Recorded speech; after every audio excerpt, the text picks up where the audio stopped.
"Is that your drawing?" Claire Whitmore asked, holding the blueprint beneath the white conference lights. Ethan Cole froze beside the dead projector, one oil-darkened finger hovering over the tiny LC inside an unfinished circle. Dr. Marcus Hale reached for the page with a polished smile. "That's an internal revision, Mark." Ethan's toolbox hung motionless from his other hand. He pointed to the broken line running toward the cooling loop. "Then don't put anyone beside that engine." 3 hours earlier, Ethan had been beneath the basement air handler with cold metal pressing against his shoulder blade, and the smell of machine oil worked permanently into his blue maintenance shirt. The fluorescent tube above him clicked every 7 seconds, slightly out of rhythm with the fan. He noticed because Ethan noticed sounds other people learned to ignore. At 41, he had become skilled at making himself smaller in rooms that needed his hands but not his opinion. The faded patch over his chest read E. Cole. In his pocket rested a silver mechanical pencil that had belonged to his late wife, its knurled grip worn smooth where her fingers had once held it. His radio cracked. "Maintenance to 18. Executive projector failure." Ethan closed the access panel, wiped his hands on a gray shop cloth, and checked the time. Lily's school nurse had left a message about an insurance form that morning. Missing the end of his shift could mean another warning. Refusing an executive call could mean worse. He climbed into the service elevator with his toolbox against his boot. By the time the doors opened, the basement's hot metal smell had been replaced by cold air, glass walls, and expensive coffee. Through the conference room doors, Ethan saw Dr. Marcus Hale standing before a wall-sized rendering of an engine assembly. Investors sat around the black table while Daniel Price whispered to a technician whose hands were shaking over the projector controls. "Just fix the screen," Daniel told Ethan without looking at his face. "Don't touch anything else." Ethan knelt beside the console. A loose fiber connector had been forced in at an angle. He straightened it instead of replacing the whole unit, saving the meeting several minutes and the company a service call no one would remember. The screen flashed alive. Applause filled the room as Marcus announced a revolutionary thermal control architecture. Ethan began closing his toolbox. Then Claire lifted the printed blueprint so the investors could see the layout more clearly. Light passed through the paper. In the lower corner, almost hidden beneath Marcus Hale's printed name, was a small circle with a narrow opening on the right. Inside it were 2 letters. LC. Ethan's breath stopped. Lily had been 5 when she first drew that mark beside one of his early sketches. "Leave a door so Hope can get in," she had told him. Marcus noticed where Ethan was looking. His hand moved toward the blueprint too quickly, then slowed into a courteous gesture. "Ms. Whitmore, that copy contains obsolete notation." Claire did not release it. Her eyes moved from Marcus's hand to Ethan's face. Ethan stepped closer, not toward the signature block, but toward the cooling path drawn in broken ink. The dash section had once meant unverified bridge.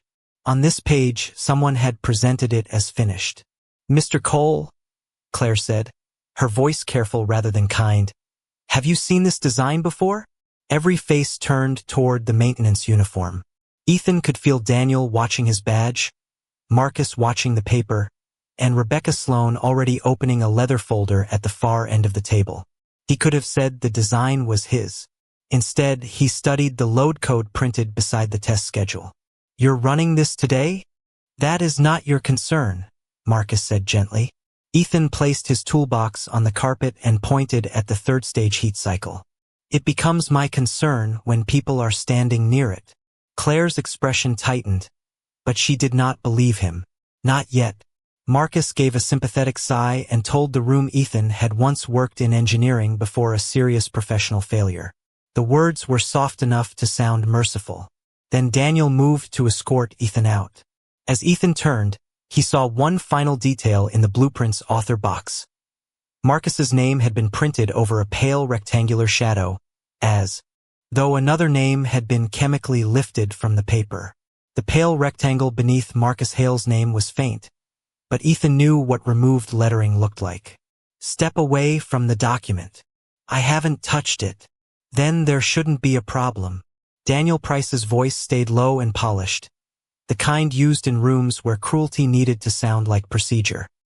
He positioned himself between Ethan and the table while Rebecca Sloane slid a cream-colored form from her leather folder. The projector fan hummed behind them, and the smell of hot dust mixed with coffee and Marcus's sharp cedar cologne. Ethan closed his toolbox carefully so the metal latch would not snap through the silence. Marcus turned toward the investors with a regretful expression. Mr. Cole worked in engineering years ago. After his wife passed, he experienced difficulties that affected his judgment. His tone carried no anger, only practiced concern. Whitmore Dynamics chose compassion. We kept him employed, preserved his health coverage, and found him work suited to his current abilities. A few people lowered their eyes toward Ethan's faded uniform. One man glanced at the oil beneath Ethan's fingernails, then moved his water glass farther from the edge of the table.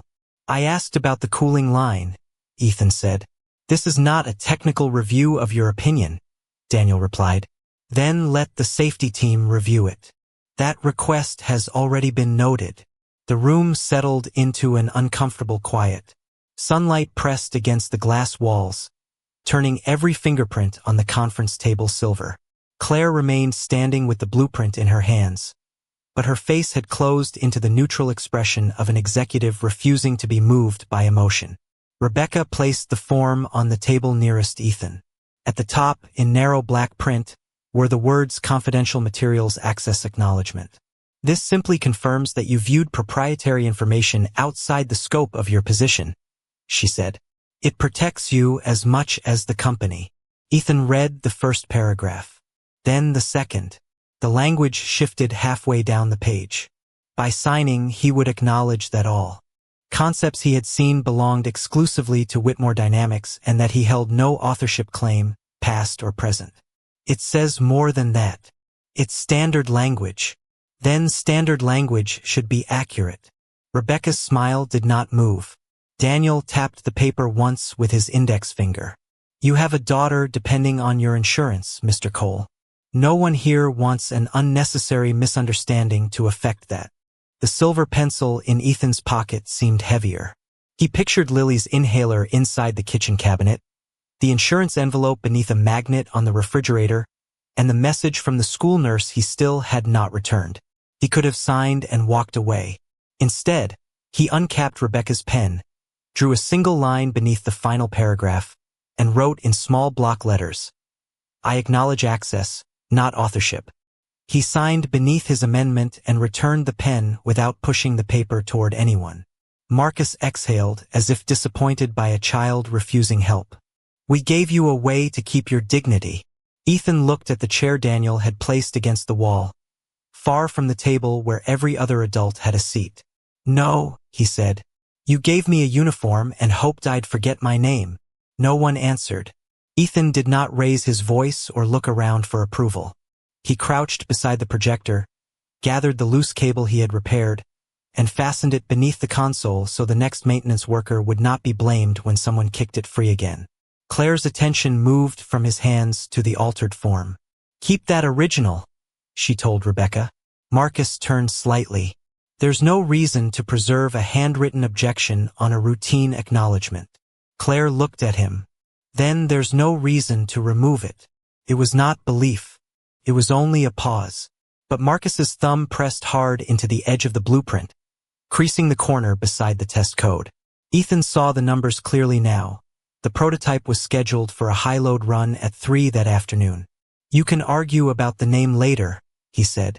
Do not take that engine through a third thermal cycle. Marcus gave the investors a patient smile. Mr. Cole was reassigned after his own calculations contributed to a serious test failure. I understand why this project may be emotionally difficult for him. Daniel opened the conference room door. Your work here is finished. Ethan lifted his toolbox and walked toward the hallway.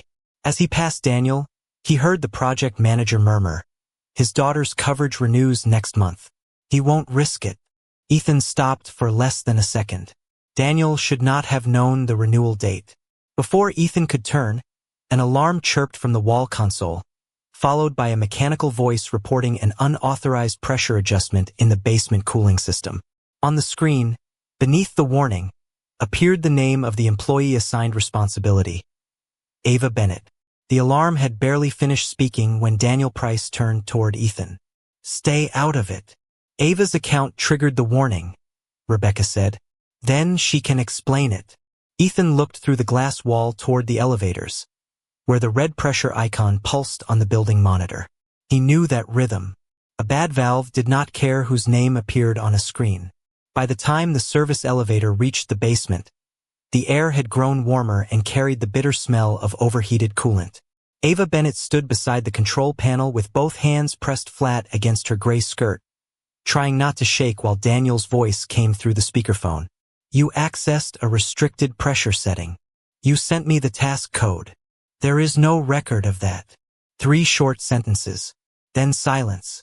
The fluorescent lights buzzed above the pipes, and a drop of condensation struck the concrete beside Ava's shoe. Ethan set down his toolbox and listened. Beneath the fan noise came a soft metallic tremor, 3 quick taps followed by a longer groan. He took out a long screwdriver, rested the handle against his ear, and touched the tip to the pump housing. Ava watched him without speaking. "Did you change the pressure?"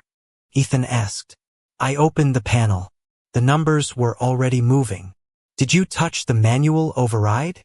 "No," he nodded once. "That was enough." Daniel arrived with a floor supervisor and Rebecca Less. Then 2 minutes later, carrying the calm expression of a man who expected the room to agree with him.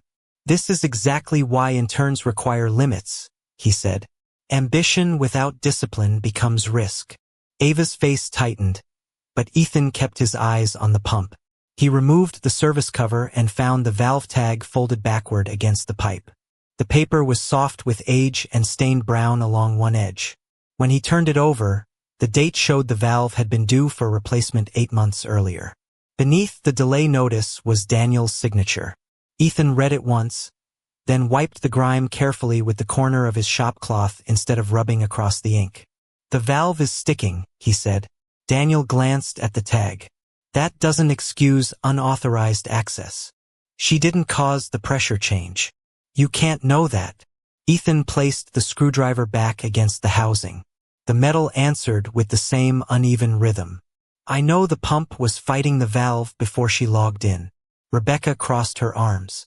"Do you have evidence she was instructed to access the panel?" Ava opened her mouth, but Ethan spoke first.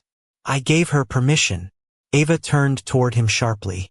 Daniel's expression barely changed. "You did." "Yes."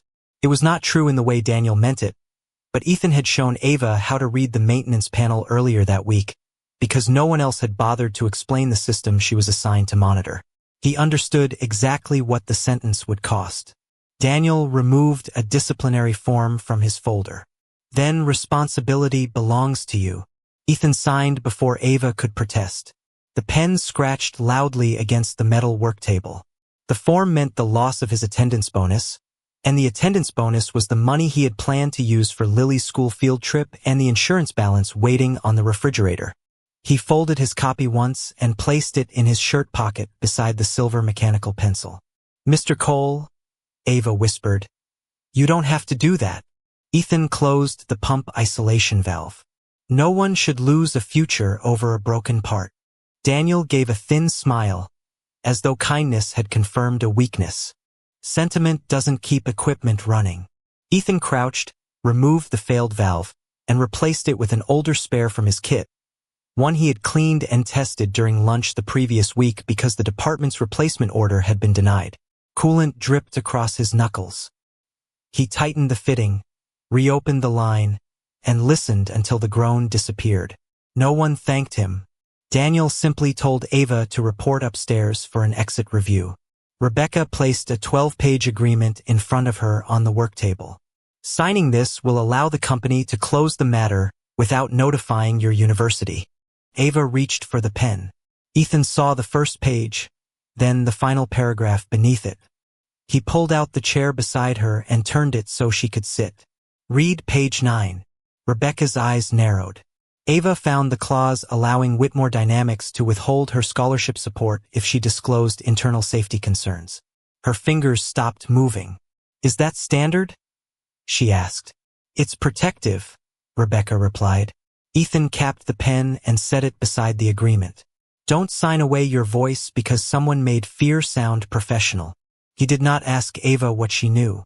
He gathered the stained valve tag, clipped it to his service log, and returned to the pump. Claire, watching through the basement camera feed without sound, saw only Ethan giving up his bonus, repairing the valve, and placing a chair beneath a frightened intern. Daniel saw nothing worth remembering. But when Ava slipped her hand into her pocket, her fingers closed around a small yellow USB shaped like a bee, the one containing a file named EC_thermal_prototype_04. Ava's refusal to sign the agreement did not protect Ethan. By the end of the shift, Daniel had filed a second report stating that Ethan had interfered with an internal investigation and coached an intern to withhold cooperation. The language was clean, measured, and almost impossible to argue with. At home, the disciplinary copy lay beneath a grocery receipt on Ethan's kitchen table while the radiator clicked behind the wall. Lily sat across from him in purple socks, drawing a bird with small metal wings in the back of her math notebook. "Are you in trouble?" she asked.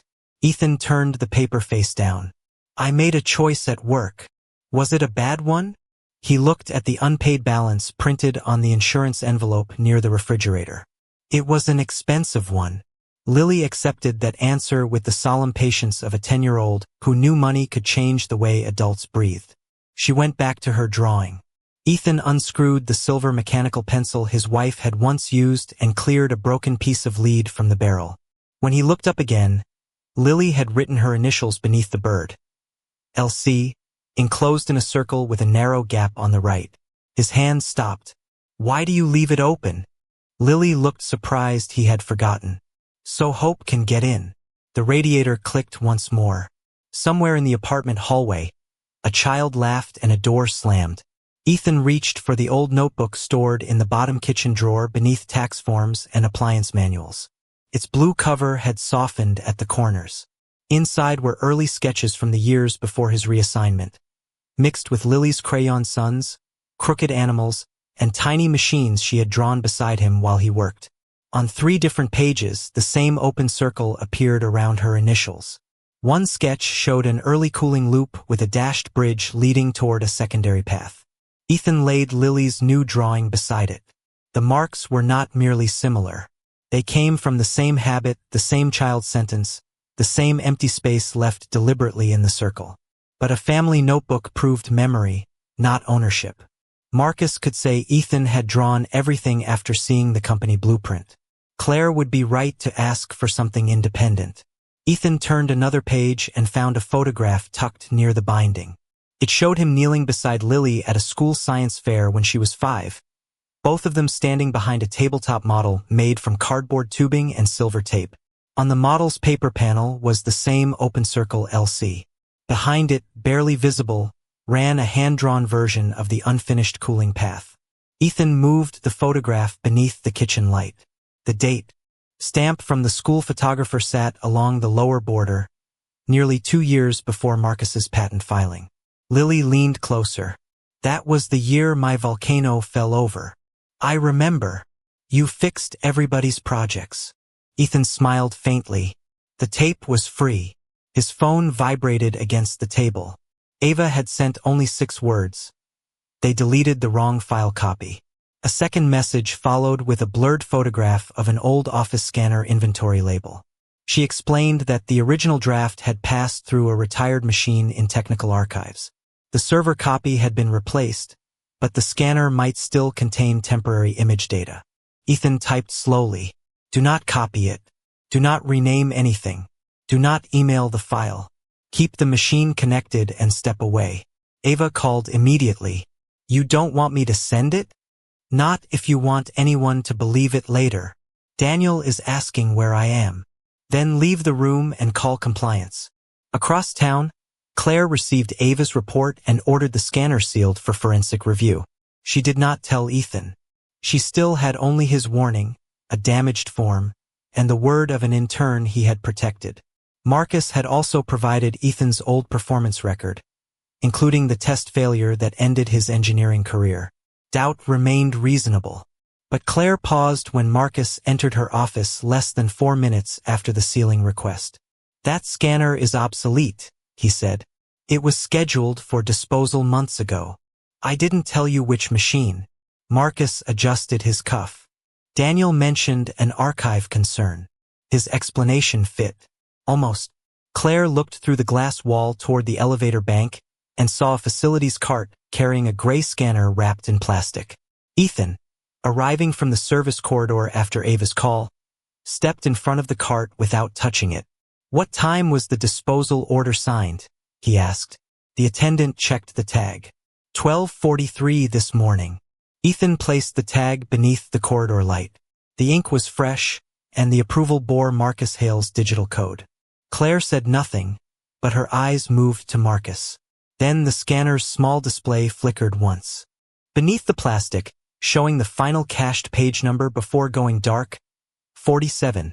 The same page that had been blank in the company's official copy. Page 47 remained frozen on the scanner's dying display, while Claire Whitmore ordered the machine moved to a secure room instead of the loading dock. "No one touches the drive." "This is unnecessary," Marcus said. "Then it will be easy to prove."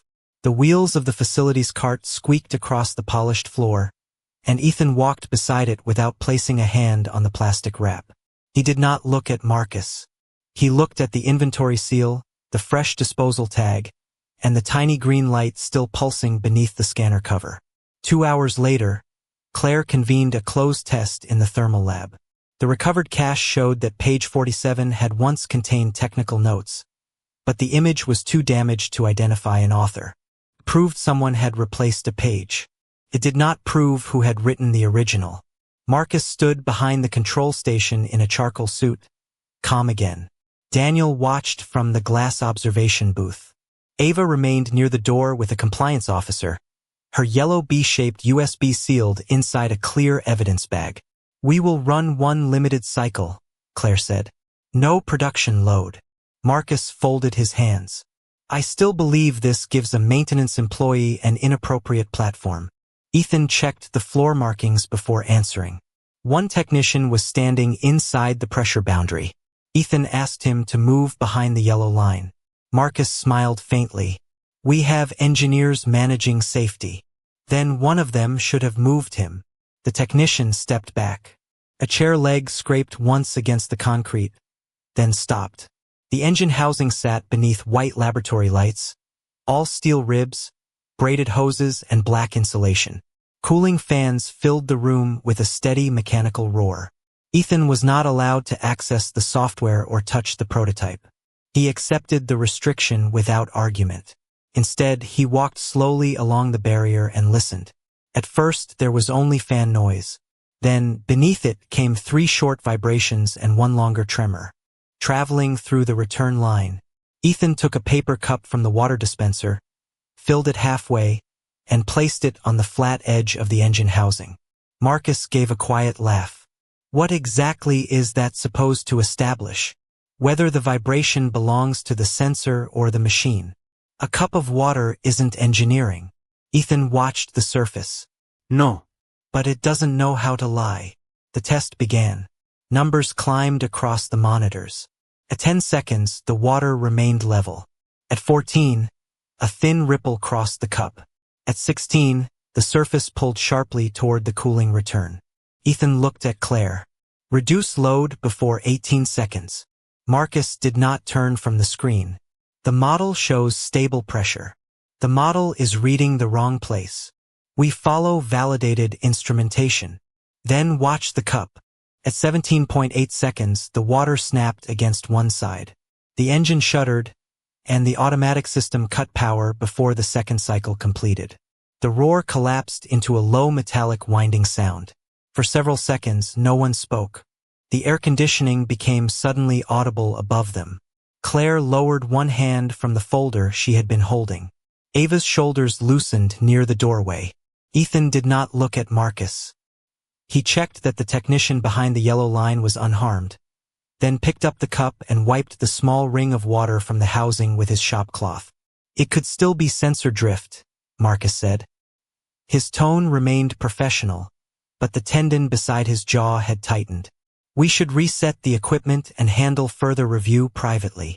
Claire looked toward the damaged scan projected on the lab monitor. Explain the dashed line on page 47. Marcus answered too quickly. It's a redundancy path. Ethan turned his head. It isn't. Marcus's eyes moved toward him. Ethan pointed through the glass at the cooling loop. A redundancy path is complete. That line stops before the secondary channel because it was never validated. I called it an unverified bridge. The compliance officer opened the scanner metadata. Buried in the recovered text layer was the phrase unverified bridge, entered years before Marcus's patent filing. The room went still again, but this time no one looked at Ethan's uniform. Claire quietly told her assistant to retain the original test log, preserve the scanner image, and suspend all automatic deletions. Marcus asked that they avoid drawing conclusions from fragmentary archival language. Ethan did not answer. He was staring at the asset number attached to the metadata. It belonged to his old engineering workstation, a machine the company claimed had been destroyed 6 years earlier. According to the service record now glowing on Claire's screen, that same machine had been accessed in the building less than a month ago. The asset number on Claire's screen led them below the main building, past the freight elevator and into a maintenance corridor where the air smelled of dust, warm wiring, and old insulation. That workstation was destroyed 6 years ago, Marcus said. Then why was it serviced last month? Claire asked. Asset codes get reused. Ethan said nothing. He followed the number stamped in the service record until it ended at a gray ventilation cabinet bolted above a row of aging control panels. The label on the cabinet had been painted over twice, but the final 4 digits were still visible beneath the chipped enamel. They matched his old workstation. Ethan removed the access plate with a flat screwdriver. Inside, mounted beside the fan controller, was the motherboard from the computer he had used when Lily was 5 and his wife still left coffee beside his drafting table. One corner carried a crescent-shaped scorch mark he remembered making with a slipped soldering iron. Claire leaned closer but did not touch it. Can it still hold data? Sometimes old systems keep what people forget to erase. Daniel arrived before compliance finished photographing the cabinet. He loosened his tie as he walked. This equipment controls building ventilation. Removing it could shut down the lower floors. Ethan looked toward the ceiling vent. The airflow had already weakened, and 2 night shift workers were wiping sweat from their necks. Give me 20 minutes to move the load to the backup controller, he said. Daniel stared at him. This is evidence now. It's also air. Claire nodded to the compliance officer. Document every step. Let him make the transfer. Ethan did not ask for access to the recovered files. He opened his toolbox, bridged the fan controls to the spare board, and kept the ventilation running while the forensic technician removed the old hardware. The choice cost them time. It also kept 40 people from being sent into a hot basement while executives argued over ownership. When the first image appeared on the forensic monitor, Ethan recognized the file structure before he recognized the words. A thermal simulation opened in black and blue lines, dated 6 years earlier. The unfinished cooling bridge pulsed red at the exact point where the prototype had failed at 17.8 seconds. A second file contained an email addressed to Marcus Hale. The message warned that the design could not be released until the secondary path was validated. The signature block had been cut away. No author, Marcus said quietly. No proof. The printer beside the technician clicked, then stopped halfway through a page. The room fell silent enough for Ethan to hear the backup fan turning behind the wall. Claire studied the email, not with sympathy, but with the concentration of someone comparing a pattern. Show me the service history tied to this board. 3 maintenance entries appeared. 3 different prototype numbers. 3 overheating failures across 4 years. Every repair had been assigned to Ethan after his reassignment. His handwritten notes described pressure instability, incomplete coolant routing, and temporary field corrections. He had been keeping derivatives of his own stolen design alive without ever being told what they were. Ethan's fingers closed around the silver pencil in his pocket. For one moment, Anger moved across his face so sharply that Claire saw the man he might have become if bitterness had been allowed to lead him. "We can release this now," Ava said from the doorway. "The service logs, the scan, all of it." Ethan looked at her yellow B-shaped USB inside its evidence pouch. "Not yet. They used you for years. And if we rush it, they'll call the files corrupted and you reckless." Marcus's mouth tightened. At least one person understands the danger of public accusations. Ethan turned toward him. "I understand the danger of weak evidence." Claire ordered security to retrieve the archive box listed in the service history. The shelf was empty. Camera footage showed Daniel entering the records room and leaving with a cardboard box beneath his arm. Then the image jumped forward for minutes. Daniel folded his arms.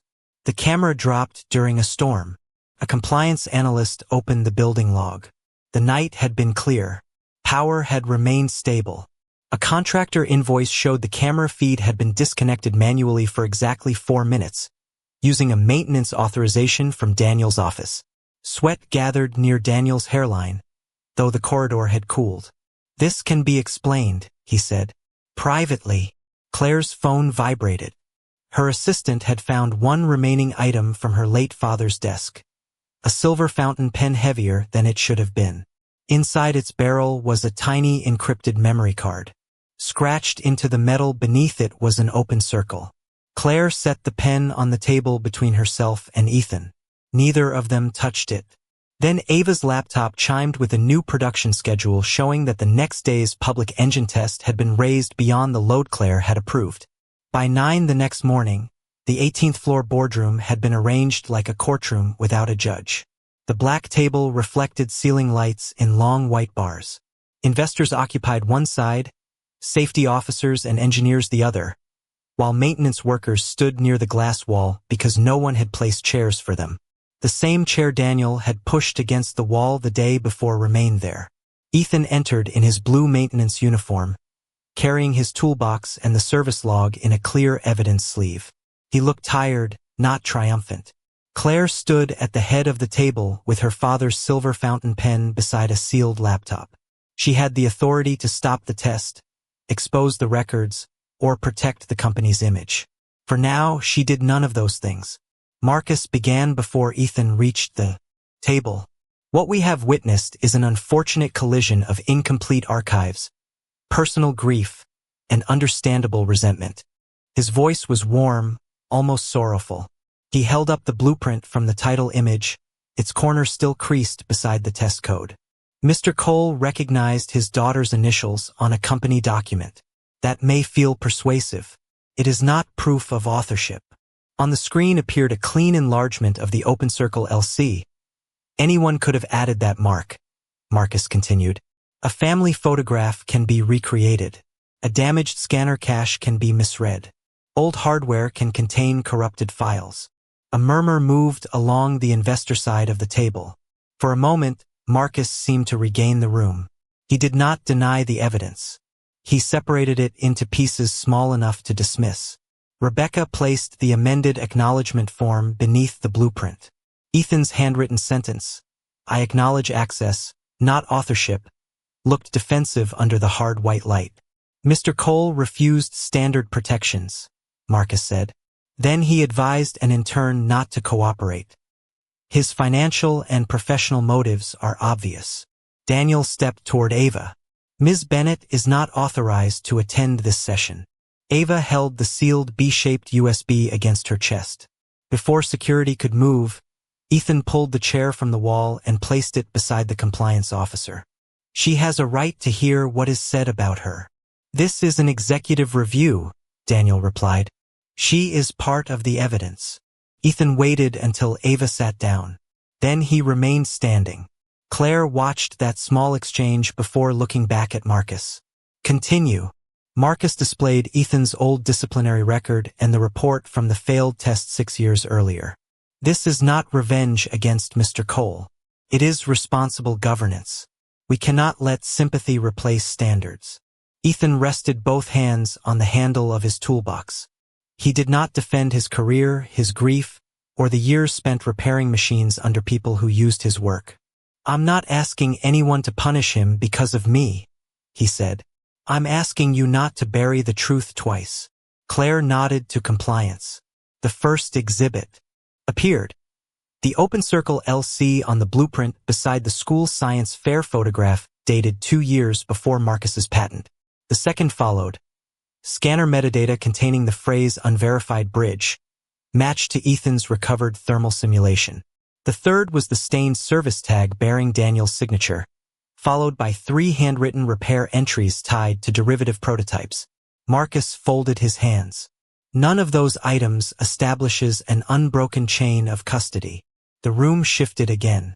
It was a strong answer, and several board members leaned back as though the matter had become uncertain once more. Then Ethan noticed the production schematic displayed beside Marcus. The sensor sequence was wrong. Numbers assigned to the east return line now belonged to the west housing. He stepped closer to the screen. Who reordered the sensors? Daniel answered before Marcus could. Routine calibration. Ethan looked toward him. When? Before the safety review. What time? Daniel's jaw tightened. That is in the log. Claire motioned to her assistant. The access history appeared. Daniel's account had changed the sensor order 12 minutes before the meeting and raised the test load above Claire's approval. The room stopped moving. Marcus recovered first. A technical adjustment is not sabotage. The public demonstration should proceed so we can resolve this through measurable results. Ethan studied the live schematic. If he used the displayed sensors, every prediction he made would appear wrong. Daniel pointed toward the test chamber visible beyond the glass. Unless Mr. Cole no longer trusts his own theory. Ethan's eyes moved to the yellow floor markings. One technician was still checking a coupling inside the pressure zone. Clear everyone who doesn't need to be there. That will alarm the investors, Marcus said. Good, Ethan replied. Alarm is cheaper than an ambulance. Claire transferred emergency shutdown authority to the independent safety chief. She ordered the technician removed, the physical pressure gauges activated, and every data stream preserved outside Daniel's control. Marcus smiled for the room, but a pulse had begun beating. Beside his temple, as the engine came online, Ethan heard a vibration traveling through the pipes from the wrong side of the chamber. 3 short strikes, then silence. He looked at the reversed sensor map, then at the silver pen waiting beside Claire's unopened laptop. The test was about to begin, and the final memory card was still locked. The physical pressure gauge jumped before the digital screen moved. Shut it down, Ethan said. The sensors are stable, Marcus replied. They're reading the wrong side. Beyond the glass, the engine climbed toward production load while the reversed sensor map painted a calm green line across the monitors. Ethan stood beside the yellow boundary, one hand resting on his closed toolbox, listening past the roar of the cooling fans. The first pressure pulse struck the return pipe like a hammer beneath the floor. The second came harder. Ethan looked through the chamber window and saw the technician still crouched near the eastern coupling, gathering a cable Daniel had told him to retrieve. Clear the east passage now. Marcus stepped toward the control desk. Do not interrupt the demonstration. Claire turned to the independent safety chief. Move him. The technician ran behind the barrier as the third pulse traveled through the steel. Ethan reached for the manual control. Open auxiliary valve 7. Cut load after the pressure crosses 90. Daniel's face lost color. That valve will destabilize the fuel line. No one had identified valve 7 in the public review. Claire's eyes shifted toward him. How do you know which valve he means? Daniel looked at the screen instead of answering. The mechanical gauge passed 88. Ethan opened the auxiliary line. At 91, the safety chief cut power. A coupling split inside the chamber with a flat metallic crack. White vapor swept across the passage where the technician had been kneeling seconds earlier, struck the empty railing, and curled harmlessly toward the extraction vents. The engine wound down. In the sudden quiet, a single bolt rolled across the chamber floor and tapped the glass. No one in the boardroom moved. Ethan watched the pressure fall before taking his hand from the control. Is everyone clear? He asked. The safety chief checked the camera views and nodded. Only then did Ethan turn back toward the table. Ava stood beside the compliance officer, both hands around the sealed evidence pouch. Her voice shook, but her words did not. The sensors were not calibrated. She connected the preserved log to the projector. They were reassigned. Daniel's account appeared beside a timestamp, 12 minutes before the meeting. The same account had raised the load beyond Claire's written approval. Marcus stared at the report. A configuration error does not establish theft. No, Ethan said. It establishes danger. Daniel stepped forward, his hand trembling against the back of a chair. Even if the data order changed, that still doesn't prove the signature page wasn't destroyed. The sentence landed softly. Then the room understood it. Rebecca's folder stopped halfway open. Claire's assistant lowered her pen. No one had publicly stated that a signature page existed, much less that it had been destroyed. Daniel's mouth opened, but nothing came out. Claire picked up her father's silver fountain pen. The small encrypted card slid from its barrel into her palm. On the underside of the pen, the open circle caught the projector light. Claire typed the phrase Lily had remembered. Leave a door for hope. The file opened. Her late father appeared on the screen, older and visibly ill, seated behind the same black conference table. His recorded voice filled the room. He identified Ethan Cole as the original author of the thermal control design. A second file showed Ethan's warning email with its full signature intact. Then came an audio recording of Marcus recommending that Ethan's name be removed because clients would not trust an engineer grieving his wife. Daniel's voice followed, agreeing to replace the authorship page and redirect later failures into Ethan's personnel file. Marcus reached toward the laptop, then stopped when security stepped beside him. The polished certainty drained from his face. Claire displayed the unfinished cooling path. Complete the final calculation, she told him. Marcus looked at the formula as though seeing it for the first time. The production team handled later revisions. Claire turned to Ethan. He removed his wife's silver mechanical pencil from his pocket, placed the blueprint flat beneath the light, and drew one precise line connecting the unverified bridge to the secondary channel. He explained the pressure balance in 3 quiet sentences. The recovered simulation matched every number. The room did not applaud. The projector fan whirred. Paper shifted beneath Rebecca's hand. Somewhere near the wall, Ava finally released the breath she had been holding. Claire ordered Marcus and Daniel suspended, their access frozen, the test records preserved, and Ava placed under whistleblower protection. Then she faced Ethan before the same people who had watched him stand beside the wall. Whitmore Dynamics stole your work, erased your name, and used your silence against you. I am sorry. Ethan looked at Ava, the maintenance workers without chairs, and the fractured coupling cooling behind the glass. Tell me what this company owes you, Claire said. Ethan closed the pencil and set it beside the restored signature page. Start with the people who never get a room full of witnesses. Claire offered him his title, compensation, and authority to rebuild the program, but Ethan did not answer yet. Now that the company finally knew who he was, the entire room waited to learn what kind of man he would choose to be. The boardroom emptied without applause. Security escorted Marcus Hale and Daniel Price through separate doors while compliance officers sealed laptops, copied access logs, and photographed the fractured coupling beyond the glass. Rebecca Sloan remained behind, her leather folder closed beneath both hands, as Claire ordered an independent investigation into the altered records, coercive agreements, and every safety decision tied to the stolen design. Ava was no longer asked to leave.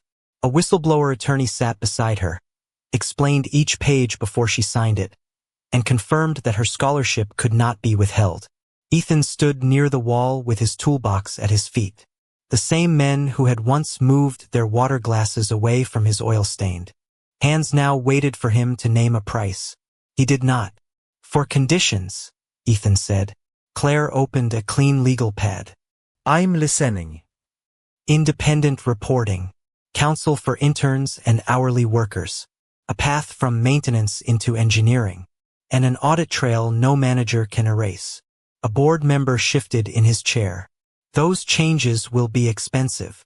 Ethan looked through the glass at the empty passage where a technician might have died. So was today. Claire wrote down every word. The investigation lasted 4 months. Marcus lost his position, the compensation attached to the project, and the professional standing he had built around Ethan's work. Daniel was terminated and referred to authorities for evidence destruction and deliberate safety interference. Rebecca faced an ethics review and later helped void the silence agreements she had once defended. None of them were dragged before cameras for public humiliation. Their consequences arrived through signed findings, restored records, and systems that no longer depended on their version of events. Ethan's authorship was returned to the patent, the design archive, and every technical paper that had carried Marcus's name. Claire apologized again, this time in the maintenance bay, with Ava, the night crew, and Lily present. She did not call Ethan a hidden genius or a tragic father. She said the company had ignored his warnings, benefited from his labor, and mistaken his restraint for weakness. Then she turned to Ava and acknowledged that an intern had protected evidence while senior leaders tried to frighten her into silence. Ava's scholarship was restored. Her university received a corrected report and a formal apology. She accepted a permanent position in independent testing, where no manager whose work she reviewed could control her career. Ethan accepted the role of Director of Safety Engineering only after the board approved all 4 conditions in writing. His blue maintenance uniform remained hanging inside his new office. He kept the toolbox beneath his desk, not as a reminder of how far he had fallen, but of what his hands had done when no one believed his name belonged on the blueprint. Months later, the Cole Safety and Training Center opened in the renovated lower wing. Its classrooms connected maintenance apprentices, interns, and engineers at the same workbenches. Above the entrance, beneath Ethan's name, were the words for every voice they tried to silence. Lily stood safely between Ethan and Claire during the dedication, holding the old blue notebook against her sweater. No one asked her to explain the fraud or face the men who had caused it. She only watched while Ethan placed the original blueprint behind protective glass. His name had been restored to the author box. In the corner, the LC remained inside its open circle. Lily lifted her mother's silver mechanical pencil and added a tiny matching symbol to the center's first student sketchbook. "You left the circle open again," she said. Ethan crouched beside her. "Somebody may still need a way in." Claire did not reach for him in front of the crowd. Trust had not become romance simply because justice had arrived. She spent the following months attending safety reviews, answering hard questions, and publishing the first audit report without removing the pages that embarrassed her company. One evening, she came to Ethan's apartment carrying pizza in one hand and that public report in the other. Lily showed her how to draw a mechanical bird. Ethan pulled out the empty chair at the kitchen table, the same quiet gesture he had once offered Ava when fear had left her standing alone. Claire sat down without asking whether she had been forgiven. Outside, traffic moved beneath the apartment window. Inside, the radiator clicked, pencil lead whispered over paper, and no one hurried to fill the silence. Ethan's toolbox rested by the door, no longer proof that the world had reduced him, but proof that dignity could keep working long after power had stopped listening, and that kindness, given without witnesses, could still leave a door open for justice.